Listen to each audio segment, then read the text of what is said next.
Hi everybody, hopefully this video works as opposed to the other one which won't load. Here we have the beginnings of American imperialism, which really technically isn't the beginning of American imperialism because we did imperialize the North American continent when we took a weaker nation, every Native American tribe in America, and exerted our control over them. But we're going to call this supranational imperialism, where we're going outside of our nation to do this.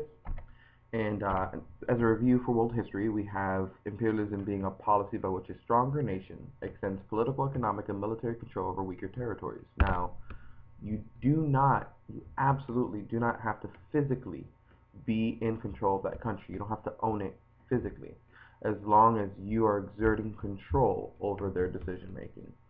And these countries are relegated to having extractive economies. That's where they pretty much give up raw materials to the imperial power that owns them.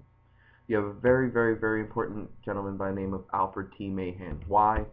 Probably going to be on exam. Probably going to be 9-week exam.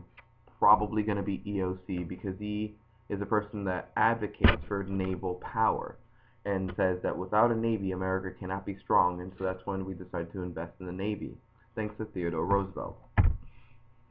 We've already talked about social Darwinism to death, so I'm going to skip that. Frederick Turner, honestly, not that important. So we're going to go straight to Matthew Perry, not the guy from Friends, but the U.S. Navy commander who sailed the fleet to Tokyo and opened trade with Japan for the first time. Japan had stayed a very closed-off nation until 1853, and they weren't exactly going to say no when America brought really big ships and didn't have any. As a result of that open trade, Japan's going to realize that they need to westernize, and hopefully you covered that westernization of Japan in world history.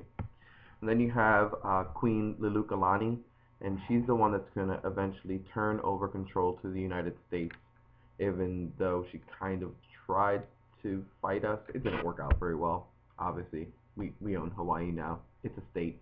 If you didn't know that, by the way, Hawaii is a state.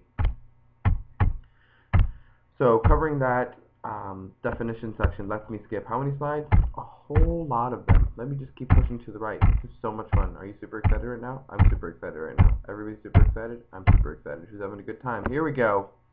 So the first thing we do in this whole supranational conquest thing, we buy Alaska for $7.2 million. And people are like, ha ha ha ha ha. William Seward's an idiot. He just bought a big ice box. Well, it turns out that Alaska's huge.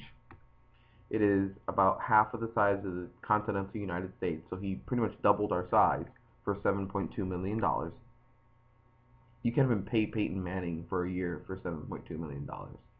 And it turns out that Alaska has oil, timber, it has a lot of other resources. It's a beautiful country, and most importantly, for later on after World War II, it gives us a buffer zone between Russia and the United States in the off chance they ever wanted to invade.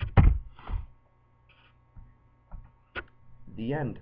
Hopefully that was lots and lots of fun. That is 3 minutes and 30-ish seconds, and I hope you guys have a good day.